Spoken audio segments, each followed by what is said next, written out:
If I'm looking really hot and sweaty and flushed but excited, it is because I'm all of those. I've had the most massive adrenaline rush today. Not because I've driven a high performance car, been on a fast track, or had some great handling car. On the contrary, it's been really slow. So why am I so excited? Meet the Sherp.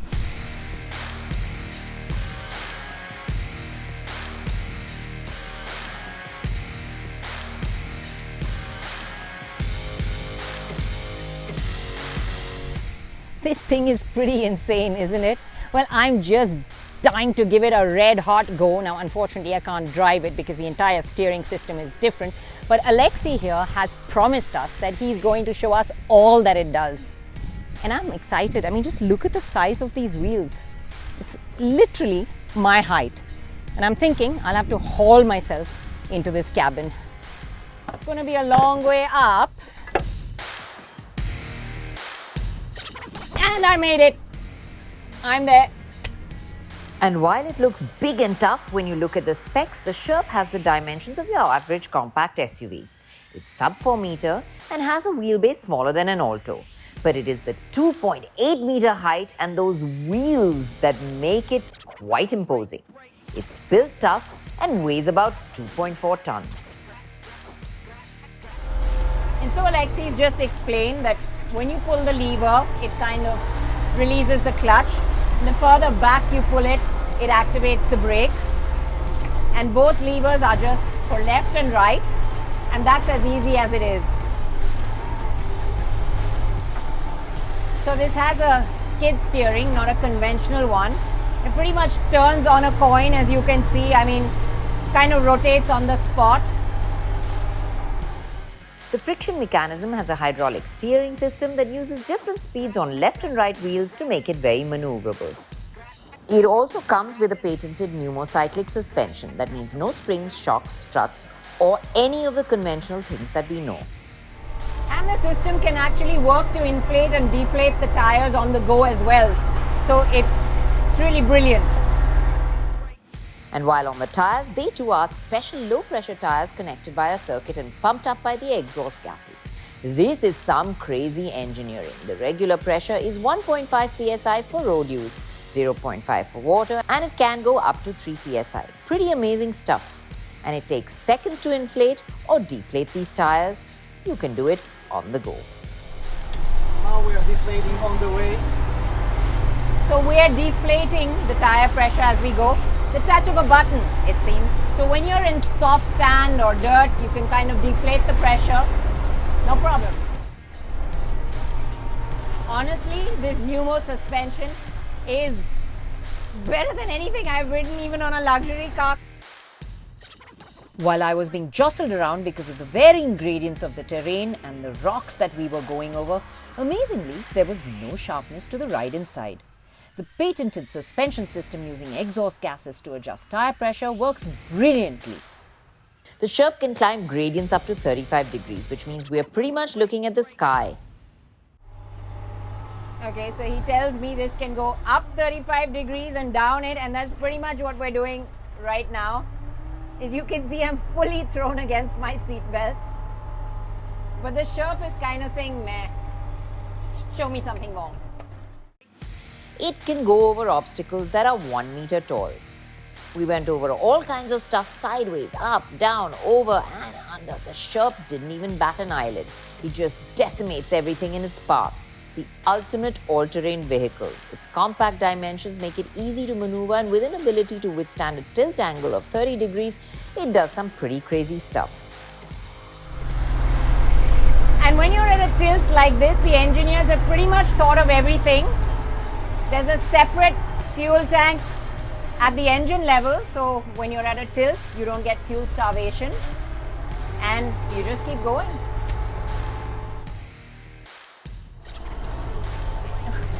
We're just attempting now to climb up 90 degrees. Bang on, yeah. It's like a wall in front of us. And voila! No biggie. What makes the Sherp so tough is a bottom made of special steel and aluminium that is resistant to corrosion. and can handle all the knocks, but it still keeps it light enough. There's a rollover cage that keeps passengers safe. And talking of passengers, this wheelbase that's smaller than an Alto can take up to 9 people. Well, the one that I had was set up for rescue, so the back accommodated the stretcher and had seats for space and equipment. The inside sure doesn't feel compact. The exterior is tough too, with a special paint that withstands corrosion and chemical damage and is sound and water repellent. It's chain driven, and that sits underneath us over here in an oil bath, so it's always lubricated no matter what angle you are on. And the load frame underneath it's got a flat bottom so that you don't snag on anything.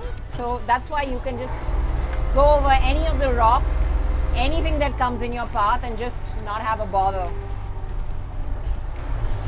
And that load frame that you have underneath also has a pump. So in case you hit water, it can pump it out. Why do you ask? Well, we're about to see. There is a lake in front of me, and this looks scary. Oh! Yes, now we're swimming. Yes, we truly are. I'm now in a boat, from a car to a boat. Yes, this is amphibious, and it can go up to about 6 kilometers an hour in water as well. That's pretty incredible. The ridges that you saw earlier on the tires work like paddles, chucking up the water up and away as we moved on, and locking up the tires on either side allowed it to change direction. So the Sherp N 1200 is as comfortable in water as it is on land. Equipped with an eco-friendly Doosan diesel engine that's adapted for temperatures -40 to +40, it has a 6-speed gearbox and a parking brake. The 55 HP engine allows you to go up to about 40 kilometers per hour on the road.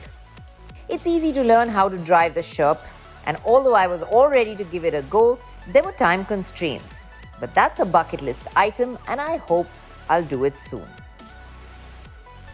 Okay, if there's a zombie apocalypse, I want one of these.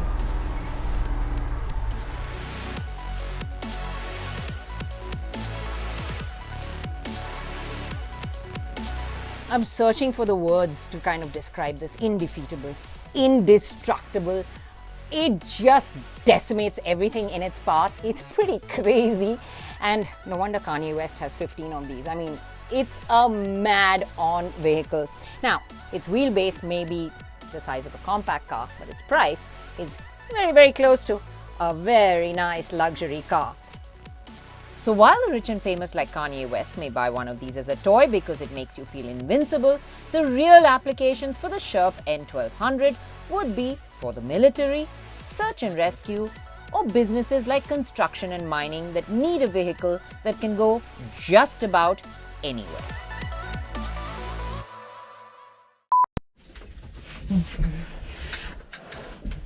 The specs have so much dust that it doesn't make a difference whether I have them or not. This is called insanity at its best.